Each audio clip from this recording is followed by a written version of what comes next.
pada kita yang tidak mampu melaksanakan kehendak-Nya, khususnya bagi kita yang tidak bisa mengampuni orang-orang yang membuat kita marah, dongkol, jengkel, tersinggung, kecewa, sakit hati, luka batin. Saat ini Bapa akan menyuruh firman-Nya datang saat kita memohon. Saya akan memohon dengan menyanyi menurut irama lagu bahasa daerah yang terkenal. Bapa,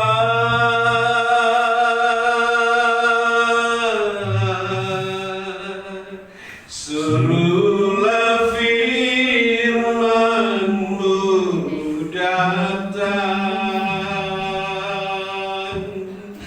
melaksanakan kehendak-Mu pada kami seperti di dalam surga. Hanya firman-Mu yang sanggup melaksanakan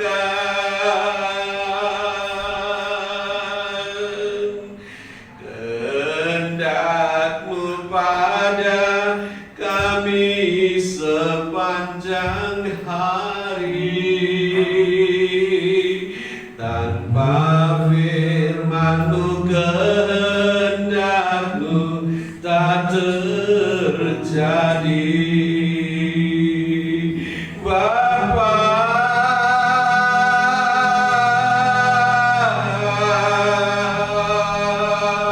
suruhlah firman-Mu datang,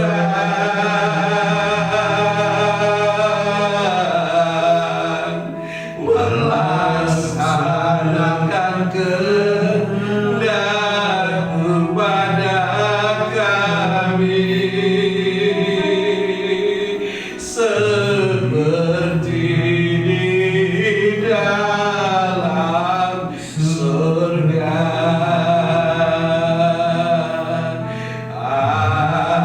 Hanya firman-Mu yang sanggup melaksanakan kehendak-Mu sepanjang hari. Tanpa firman-Mu tak satu pun kehendak-Mu yang terjadi. Amin, haleluya. Kami bersyukur padamu ya Bapa. Firman-Mu telah keluar dari mulut-Mu, pedang roh, datang melaksanakan kehendak-Mu pada kami yang tidak mampu mengampuni orang-orang yang membuat kami jengkel, yang membuat kami tersinggung, yang membuat kami marah, luka batin, yang membuat kami kecewa, sehingga kami dapat mengasihi mereka, menyayangi dan mencintai mereka dengan cinta kasih sayang yang lebih ajaib daripada cinta kasih sayang seorang perempuan, sehingga kami mengampuni mereka ya Bapa. Ampuni mereka ya Bapa, dan ampuni kami karena kami telah mengampuni mereka.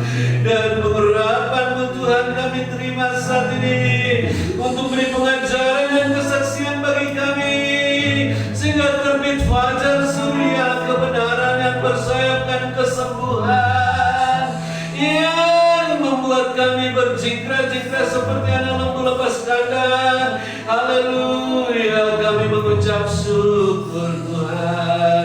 Kami mempunyai telinga, kami ingin mendengarkan apa yang Roh Kudus katakan lewat firman-Mu yang akan kami bacakan dan kami pelajari. Kami mau memperhatikannya dengan baik-baik, dengan sungguh-sungguh, sehingga kami bahagia dan sejahtera. Kami mau memperkatakannya dan merenungkan siang dan malam, dan bertindak hati-hati sehingga kami berhasil dan beruntung dalam nama Tuhan Yesus.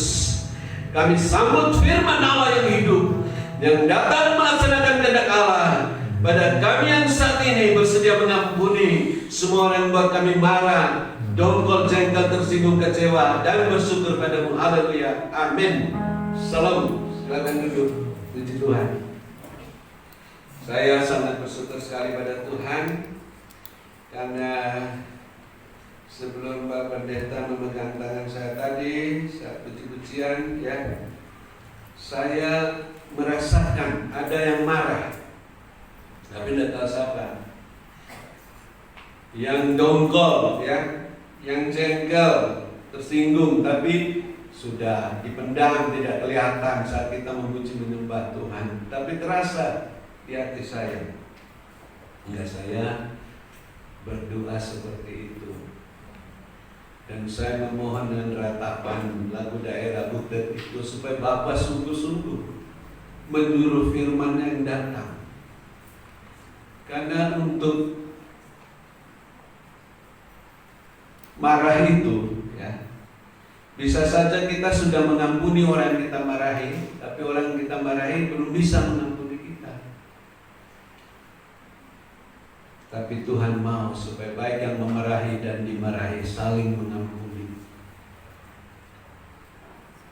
Seperti perempuan yang dimarahi di tengah banyak orang, dia tidak berbuat jahat.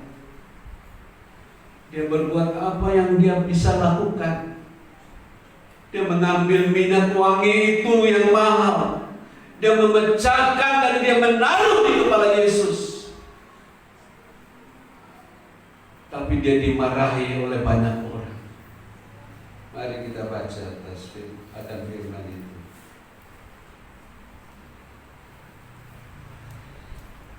Dari Markus pasal 14 ayat 6 sampai 9.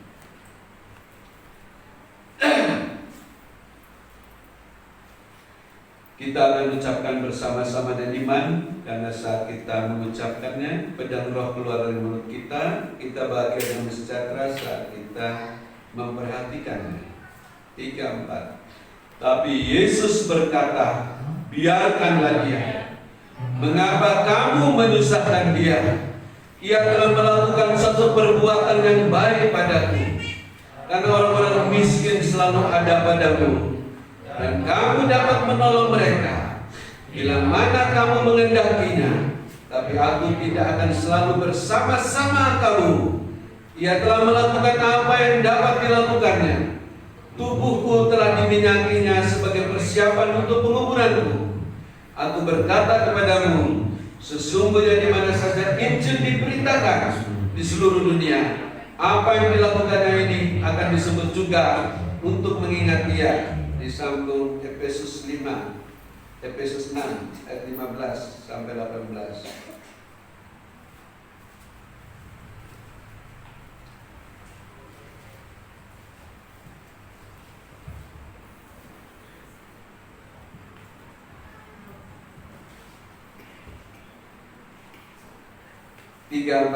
Kakimu berkasutkan kerelaan untuk beritakan Injil damai sejahtera. Dalam segala keadaan pergunakanlah perisai iman, sebab dengan perisai itu kamu akan dapat memadamkan sebuah panah api dari si jahat. Dan terimalah ketopong keselamatan dan pedang roh, yaitu firman Allah.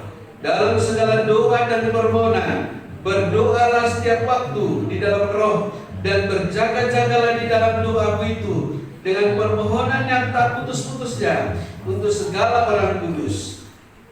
Amin.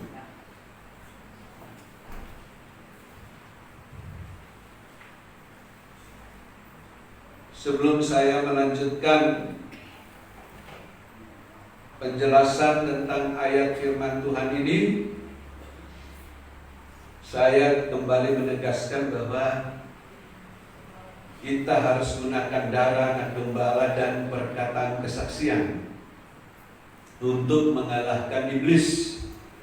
Karena iblis itu yang selalu menuduh dengan tuduhan-tuduhan yang tidak benar siang dan malam, yang berpotensi menghalang-halangi pelaksanaan rencana Allah selanjutnya, baik sebelum kita bersaksi maupun setelah kita bersaksi, apalagi bersaksi tanpa darah anak domba. Ini kesaksian seorang bapak yang kelihatannya sangat cinta Tuhan, bersaksi kepada seorang hamba Tuhan bahwa dia benar-benar dulu sangat jahat, berganti-ganti berselingkuh dengan banyak wanita, tapi sekarang sudah kapok tobat sehingga mau melayani Tuhan bersama Bapak Gembala, menyetir mobil bersama Bapak Gembala, masuk keluar gang-gang kecil di Surabaya, melayani Tuhan dengan semangat. Itu kesaksian dia, tapi tanpa darah anak domba. Dan berjalannya waktu, ada luka batin, kepahitan yang belum dihilangkan terhadap istrinya, yang tidak disebutkan salah istrinya apa, tapi itu yang membuat dia mudah sekali marah pada istrinya, walaupun istri tidak salah dimarah-marahi, sehingga timbul pertengkaran. Sudah kesaksian bagus, tidak ada darah anak domba Allah, ada kecewa, kepahitan pada istri yang belum dibereskan, sehingga hal-hal kecil saja istri dimarahi bolak-balik, otomatis istri juga tidak tahan beraksi, sehingga dia merasa tidak nyaman di rumah. Lalu di luar rumah kok ada wanita yang lebih ramah dari istrinya. Akhirnya kumat lagi penyakit lama. Tapi Tuhan masih mengasihi. Tuhan masih izinkan dia bertobat lagi dan dimaafkan oleh istrinya. Sudah ketahuan jemaat semua juga, tapi sudah dimaklumi, didoakan. Tapi kepahitan, kecewa itu belum hilang, masih dia pendam. Harusnya dia tidak usah kecewa, sakit hati. Sudah dimaafkan bolak-balik istrinya, kok masih sok simpan kecewa, sakit hati. Harusnya yang kecewa kan istrinya, bolak-balik disakiti, kok dia ngotot tetap kecewa, sakit hati karena tidak mampu melepaskan ikatan kecewa itu. Padahal ada darah anak domba. Dan akhirnya kemarahan istri membuat dia sumbat, dapat keramahan wanita lain. Di rumah kena marah-marah, di luar ramah-ramah. Dan wanita lain ini luar biasa, tidak seiman, sehingga tidak hanya selingkuh, ngotot dinikahi siri. Ini jerat iblis semakin kuat, dan akhirnya meninggal dunia di istri siri dan binasa untuk selama-lamanya. Padahal sudah melayani Tuhan bersama Bapak Gembala, belusukan. Sebelum Jokowi belusukan, dia sudah belusukan dengan Bapak Gembala. Tapi tidak ada pemberesan, kecewa, sakit hati. Ya, setiap kali kami dalam pelayanan dengan Ibu Rohani itu selalu Roh Kudus itu memerangi dalam nama Yesus. Roh kecewa, dendam, sakit hati, dongkol, jengkel, tersinggung, marah disingkirkan supaya orang-orang itu bisa mengampuni. Ya. Nah, ini Ibu Rohani saya tidak ada di sini, saya tidak dengar dia bilang begitu, tapi hati saya rasa ada kemarahan. Padahal saya tidak marah pada orang lain. Kalau saya biarkan ya saya tidak bisa khotbah, hati ada kemarahan. Tapi saya meratakan, Bapa, suruhlah firman-Mu datang, melaksanakan kehendak-Mu pada orang-orang yang marah ini, yang kecewa ini, yang sakit hati ini, yang meluka batin ini, supaya mereka dapat mengasihi, mencintai, menyayangi orang-orang yang buat mereka marah, yang buat mereka kecewa, yang buat mereka sakit hati, tidak bisa mengampuni, dengan cinta kasih sayang yang lebih ajaib daripada cinta kasih sayang seorang perempuan. Loh, kok bisa doa seperti itu? Karena saya pernah baca di Alkitab bahwa ada cinta Yonatan yang lebih ajaib daripada cinta perempuan. Itu Daud yang bersaksi demikian. Oh, papamu benci aku luar biasa. Kenapa kamu tidak ikut-ikut benci? Papa punya rencana untuk mencegah, menghadang Daud. Yonatan bocorkan rahasia penghadangan itu sehingga nyawa Daud terluput. Daud menghargai cinta Yonatan, cinta persahabatan itu lebih ajaib daripada cinta perempuan. Dan saya harus berdoa demikian karena betapa sulitnya orang-orang yang memarahi, kecewa, sakit hati ini mengampuni orang-orang yang membuat mereka marah, kecewa, sakit hati, ya, luar biasa. Dengan cinta kasih sayang lebih ajaib, kita bisa mengampuni orang-orang yang membuat kita marah, luar biasa. Ya. Dari pembacaan tadi, wanita ini dimarahi di muka umum. Bukan satu orang yang marah aja, semua marah. Kok minyak mahal-mahal kok dituang di kepala Yesus? Ya. Harusnya dijual dong untuk bakti sosial Natalan seperti ini kan perlu dana. Kok dibuang aja di kepala Yesus begitu? Tapi dia tidak kecewa, dia tidak dendam, dia tidak sakit hati kepada orang-orang yang memarahinya. Buktinya apa? Yesus tidak bilang ampunilah mereka karena mereka tidak tahu apa yang diperbuatnya. Yesus tidak katakan karena Yesus tahu perempuan ini tidak kecewa, sakit hati walaupun dimarahi banyak orang. Maka Yesus membela wanita ini.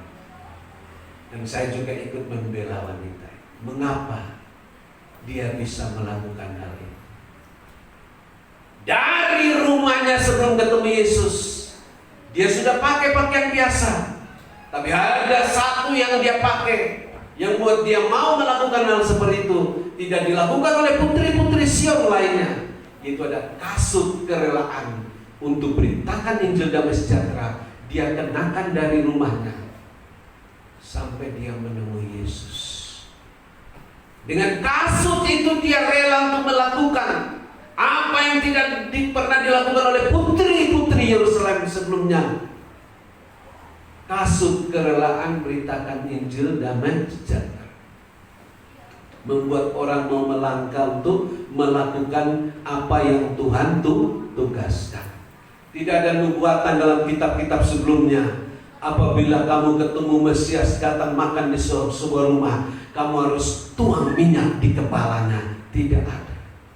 Tapi pengurapan Roh Kudus yang buat dia mengenakan kasut kerelaan beritakan Injil damai sejahtera itu, dan dia rela minyaknya yang mahal ini dibawa untuk kalau ketemu Yesus dia mau menuangkan di kepala Yesus. Dia menghormati Yesus, menghargai Yesus sebagai Raja. Ketika orang-orang Israel menginginkan raja, ya, saya baru tahu kenapa mereka ingin raja. Karena saya dengar khotbah radio dari Kupang kemarin, ada satu penanya, Pak Pendeta, mengapa Samuel gagal mendidik anak-anaknya sehingga orang-orang Israel tidak percaya anak-anak Samuel menjadi penerus Samuel, lalu minta raja baru? Lalu Pak Pendeta bilang, saya tidak tahu. Tapi yang saya tahu, Imam Eli gagal mendidik anak-anaknya sehingga salah satu anaknya tidak bisa menggantikan Imam Eli, lalu diambil Samuel. Nah, kemungkinan besar Pak Pendeta dikatakan terlalu sibuklah Samuel dalam pelayanan nabi dan pelayanan sebagai imam sehingga tidak begitu mendidik anak-anaknya, sehingga anak-anaknya tidak bisa meneruskan tugas. Lalu timbul ketidakpercayaan orang Israel sehingga mereka ingin raja baru. Dan raja baru ini harus diurapi, dan Tuhan pakai Samuel untuk mengurapi raja baru. kok bukan anakku Tuhan, kok anak orang lain. Karena dia gagal mendidik anaknya untuk bisa menjadi penerusnya, sehingga dia harus mengurapi anak orang lain menjadi raja. Tidak ada Samuel yang seperti itu waktu Yesus datang di rumah Simon orang kusta. Dan perempuan ini seperti Samuel mengurapi Yesus, raja orang Yahudi, di rumah Simon orang kusta itu.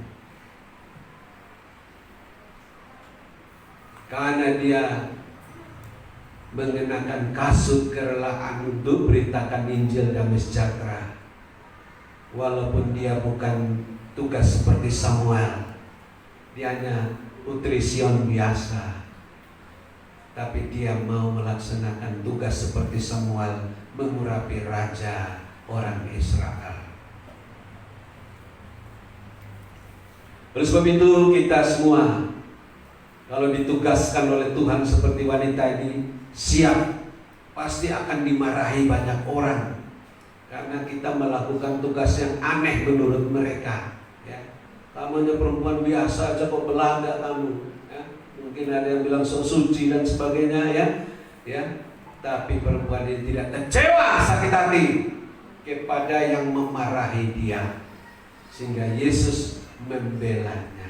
Ya, saya juga ikut membela, karena firman Tuhan katakan di mana saja di seluruh dunia Injil ini diberitakan, apa yang dilakukan wanita ini juga diberitakan untuk mengingat akan dia. Walaupun namanya tidak tahu, namanya siapa, ya, luar biasa, ya.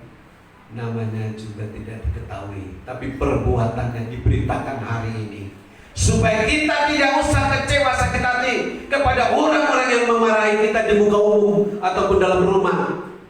Seperti wanita ini, dia tidak kecewa sakit hati dimarahi banyak orang, karena dia mengurapi raja orang Yahudi. Kita juga saat ini tidak bisa mengurapi seperti itu, tapi kita menghormati kehadiran Yesus.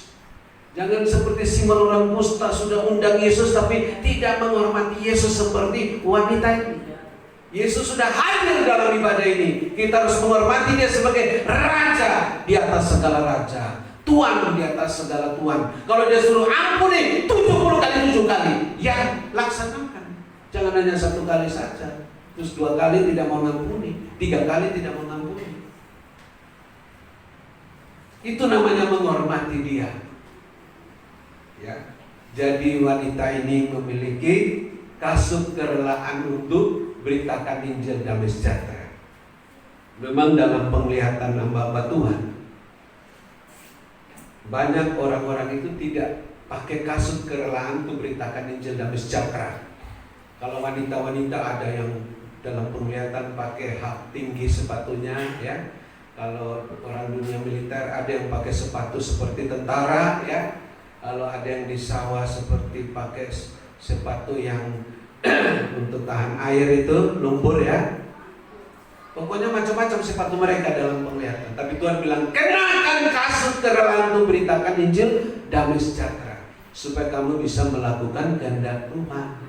Baru bisa beritakan Injil kepada orang-orang yang tidak taat pada kehendak Tuhan. Dan saya bersyukur Pak Sinambela sebelum dipanggil Tuhan sempat ditegur Tuhan saat dia tidak pakai kasut kerelaan untuk beritakan Injil damai sejahtera. Waktu hamba Tuhan itu mendoakan lewat Zoom, langkah Bapak Sinambela tertatih-tatih, rasanya berat, tidak kuat lagi. Tuhan bilang, anakku, lepaskan kasutmu, pakai kasutku. Ternyata kasut kerelaan untuk beritakan Injil damai sejahtera itu seperti kaos kaki, tipis, putih. Jadi bentuknya seperti kaki ngepres, katanya hamba Tuhan itu.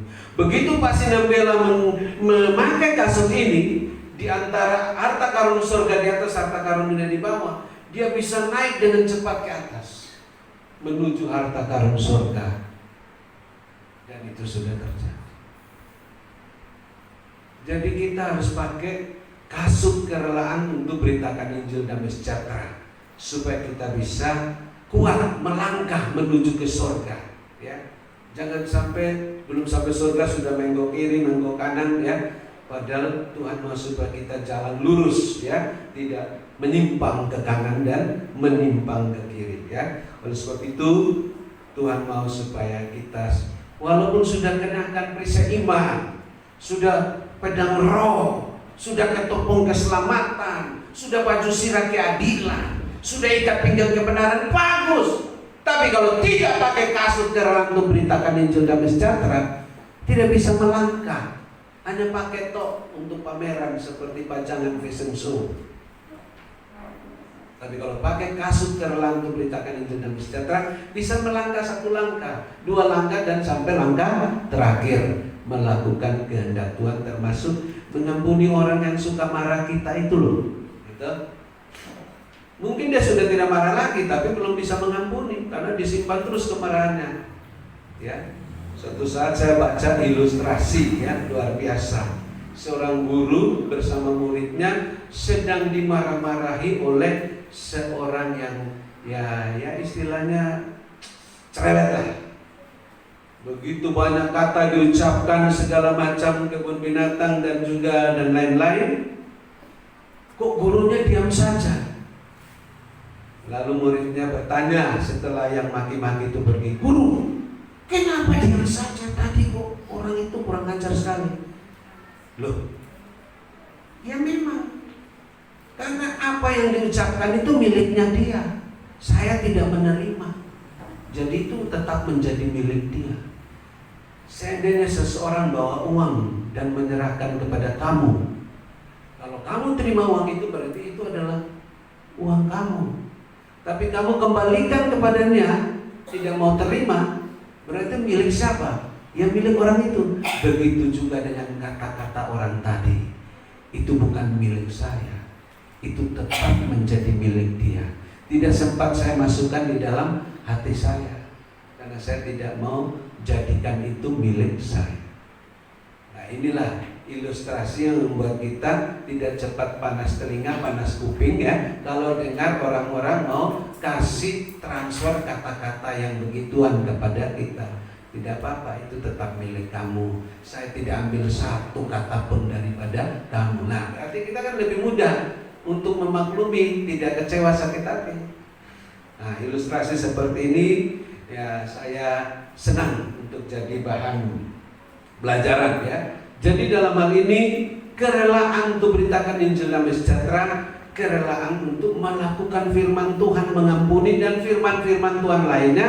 Lalu kita bersaksi bagaimana kita dimampukan Tuhan bisa mengampuni, bisa begini begitu, sehingga orang yang mendengarnya, aku juga mau kemampuan dari Tuhan. Selama ini aku tidak mampu dengan kekuatanku sendiri, pakai kasutku sendiri, tidak bisa lakukan firman Tuhan. Sekarang aku mau pakai kasut kerelaan untuk beritakan Injil damai sejahtera. Tidak bisa beli di toko Jalan Doho, beli dengan cara Tuhan Yesus, doa, permohonan, ucapan syukur ya, bahkan meratap juga, Tuhan saya ingin kasut kerelaan untuk beritakan Injil damai sejahtera. Kalau kita minta kasut itu, pasti dia kasih kasut itu. Tidak mungkin dia kasih sepatu rocker kepada kita. Dia kasih kasut kerelaan untuk beritakan Injil damai sejahtera. Ya. Selanjutnya juga saya berpikir-pikir, kenapa saya ini kok begitu pedulikan pada orang yang belum bisa mengampuni? Karena saya takut kalau orang tidak bisa mengampuni, Tuhan tidak mengampuni dia, tidak masuk surga. Saya rasanya kasihan sekali, gara-gara tidak mau mengampuni, tidak masuk surga. Lalu hamba Tuhan yang pernah mendoakan saya, bahkan Lexi lewat video call, dia kaget, Pak, saya melihat Imam Besar Harun memakai tongkat yang berbunga, diserahkan kepada Pak Alexi dan juga diserahkan pada Bapak. Berarti Bapak ini harus berdoa mohon pendamaian dari Tuhan, supaya Tuhan ya tidak memurkai orang-orang yang Bapak doakan. Saya pikir betul juga.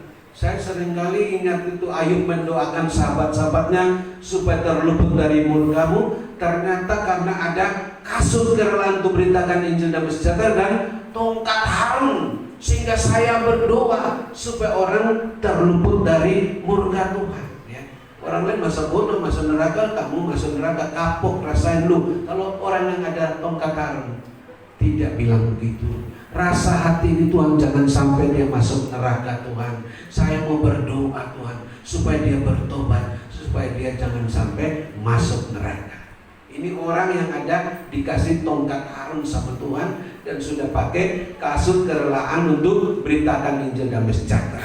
Kalau belum ada, oh sudah, biar kamu masuk neraka, kapok ya. Sudah dinasihati bolak-balik, masih kurang ajar sama orang tua. Mungkin begitu ya. Itu tidak ada tongkat harun, tidak ada kasut kerelaan beritakan Injil damai sejahtera.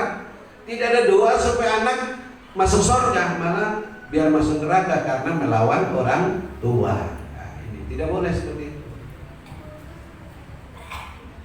Jadi Tuhan mau supaya kita saat ini mengingat apa yang dilakukan oleh perempuan itu, dan juga mengingat bagaimana hatinya bisa tahan walaupun dimarahi oleh banyak orang.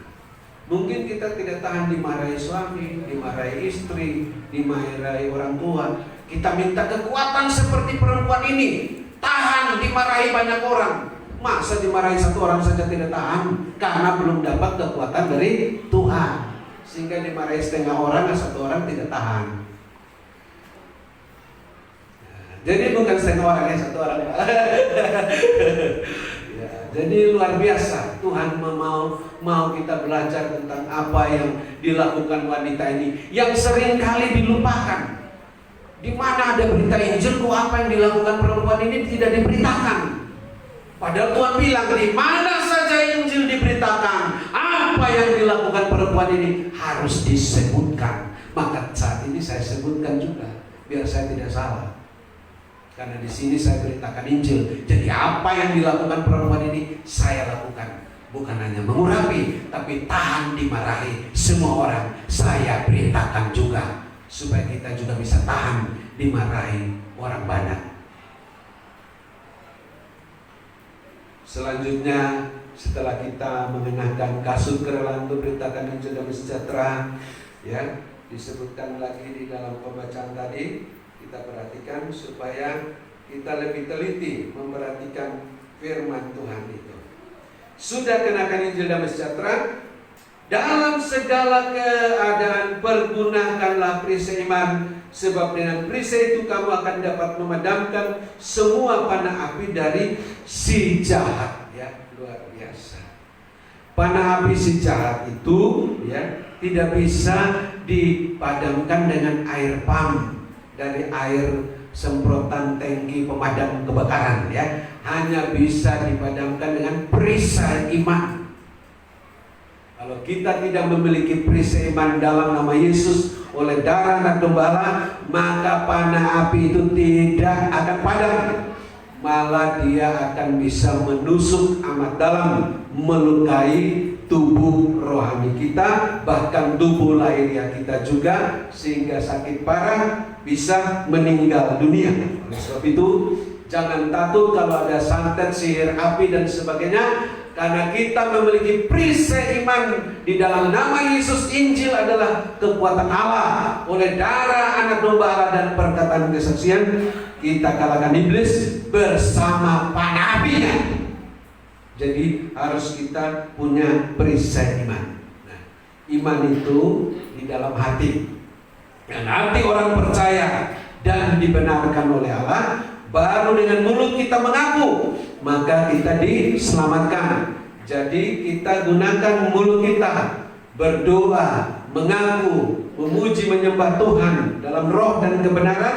Kita gunakan perisai iman dalam nama Yesus. Saya padamkan panah api si jahat yang dipakai oleh dukun-dukun ataupun orang-orang yang memakai dukun itu, sehingga kita bisa terluput dari panah api si jahat itu ya. Jadi kita punya pengalaman pribadi masing-masing menggunakan perisai iman, tapi harus bersaksi dengan kerelaan beritakan Injil damai sejahtera, sama juga kerelaan bersaksi bersama darah dan gembala, sehingga kita tidak dikalahkan oleh serangan balik kuasa kegelapan. Dan terimalah ketopong keselamatan dan pedang roh, yaitu firman Allah. Luar biasa. Ketopong keselamatan ini digambarkan seperti ketopongnya Goliat atau helm-helm ya, peraturan lalu lintas untuk keselamatan ya. Tapi ini ketopong keselamatan dalam dunia roh ya, supaya kita semua ini selamat, yaitu hanya di dalam nama Tuhan Yesus Kristus, ketopong keselamatan kita. Di bawah kolong langit ini tidak ada nama lain yang bisa menyelamatkan kita manusia, hanya di dalam nama Tuhan Yesus Kristus. Itulah ketopong keselamatan kita, sehingga kita bisa selamat baik dalam dunia kerja maupun dalam perjalanan lalu lintas, maupun selamat ke surga. Kita selamat karena ada ketopong keselamatan dan pedang roh, yaitu firman Allah ya, luar biasa. Jadi firman Allah itu bukan saja yang tertulis. Kalau yang tertulis itu untuk dibaca, dilihat, didengar, diperhatikan ya. Tapi pedang roh itu dalam wujud roh. Dan hamba Tuhan yang mempunyai karunia penglihatan, kalau kita dalam roh urapan membaca Alkitab, itu ada penglihatan dari lembaran Alkitab itu yang dibaca, ada pedang roh yang keluar dari Alkitab itu dan mulai beroperasi ya. Bahkan ada yang keluar dari lidah hamba Tuhan yang mengucapkannya ya, itu pedang roh. Tapi kalau kita hanya mengutip firman Tuhan saja tanpa pedang roh, itu tidak ada kuasanya ya. Contohnya Hawa, dia mengutip semua buah pohon di taman ini kami boleh makan, tapi yang ini tidak boleh kami makan. Dikutip firman Tuhan persis, tapi tanpa pedang roh, sehingga iblis bisa memutarbalikkan. Terbalik Hawa, yang banyak ini kalau kamu makan semua terlalu banyak, cukup satu ini saja kamu bisa jadi seperti Tuhan Allah. Jadi diucapkan yang bertentangan daripada yang diucapkan Tuhan, sehingga Hawa yang tidak memegang pedang roh, dia lupa apa yang diucapkannya tadi, dia pegang apa yang diucapkan iblis, yang dimakan yang satu yang menarik ini, yang lain tidak menarik baginya lagi ya. Luar biasa ya. Inilah contoh bagaimana kalau mengutip firman tanpa pedang roh bisa diputarbalikkan oleh iblis, sehingga lupa, lalu kita mengikuti, disetir oleh iblis. Berbeda dengan Yesus. Yesus kalau mengutip firman Allah pakai pedang roh, dia adalah firman juga. Tapi tubuh lahiriahnya juga memegang pedang roh sambil berkata, ada tertulis, manusia hidup bukan dari roti saja, tapi dari setiap firman yang keluar dari mulut Allah. Yesus mengutip firman, tapi juga pakai pedang roh. Kalau ahli-ahli Taurat hanya kutip firman tertulis, tidak pakai pedang roh ya, sehingga tidak ada apa-apanya, tidak ada kuasa Allah yang bekerja ya. Kalau saat ini saya hanya mengutip saja tanpa pedang roh, percuma. Sama aja kita dengar khotbah ahli Taurat, tidak ada kuasa Allah yang bekerja memampukan kita mengampuni orang yang marah-marah kita terus-terus. Jadi ada kuasa Allah, pedang roh saat kita membaca firman Tuhan itu, supaya kuasa itu bekerja dengan dahsyat dalam segala doa permohonan. Berdoalah setiap waktu dalam roh, dan berjaga-jagalah di dalam doamu itu dan permohonan yang tak putus-putusnya untuk segala orang kudus ya. Jadi Tuhan mau kita doa itu banyak sekali. Orang kudus di seluruh dunia ada berapa? Ya kalau memang di dunia terlalu banyak ya, seluruh orang kudus di GKSI Bolo sudah kita doakan satu-satu belum? Atau GKSI orang-orang kudus sekecamatan Kayan Kidul ada berapa menurut daftar di KTP ya? Atau sekabupaten Kediri sudah kita doakan belum? Tuhan bilang doakan semua orang kudus. Berarti di seluruh dunia, termasuk di desa kita, di dusun kita, kecamatan dan kabupaten kita, berdoa dengan tak putus-putusnya. Kalau kita tidak mengenakan kasut kerelaan untuk beritakan Injil damai sejahtera, tidak pakai tongkat Harun itu, kita malas berdoa untuk orang-orang kudus di seluruh dunia.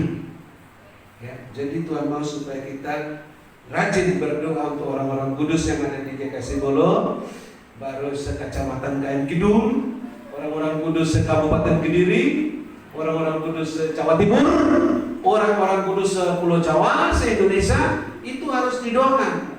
Tapi harus kita pakai kasut kerelaan untuk beritakan Injil damai sejahtera, pedang roh, ya, dengan tongkat.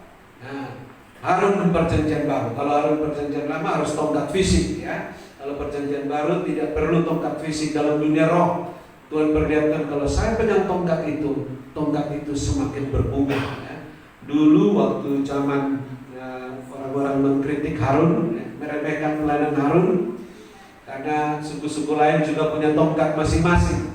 Lalu Tuhan membela Harun dengan cara yang ajaib. Semua tongkat suku-suku Israel dikumpulkan di sini.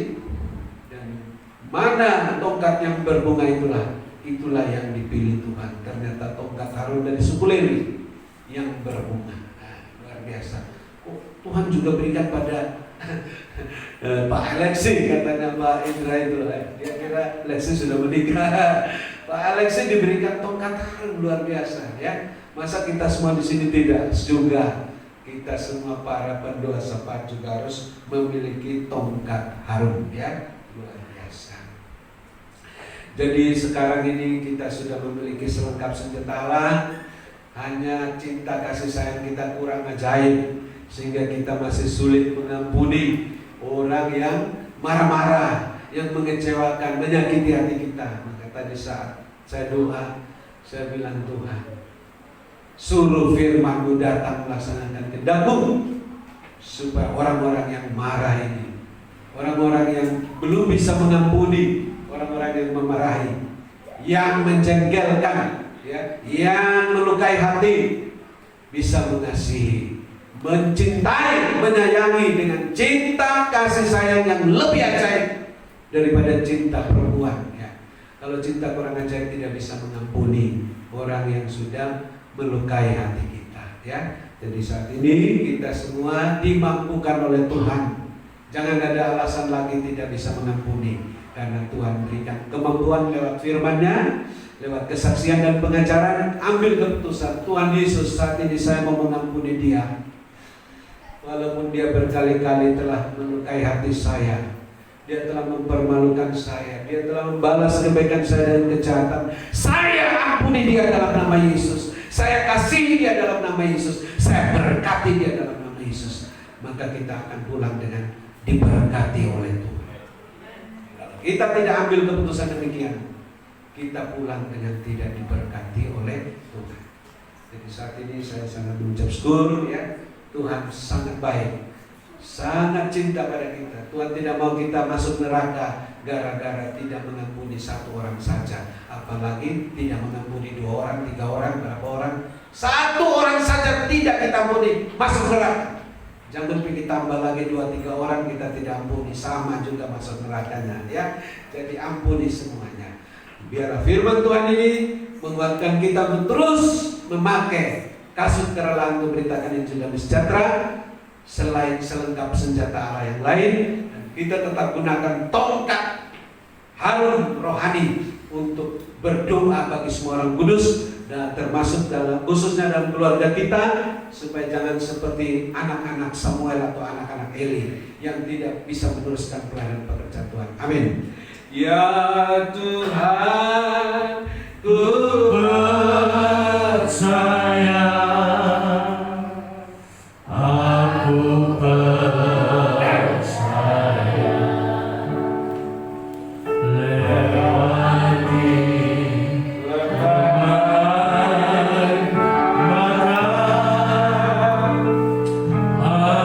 aku percaya.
mereka dan kami.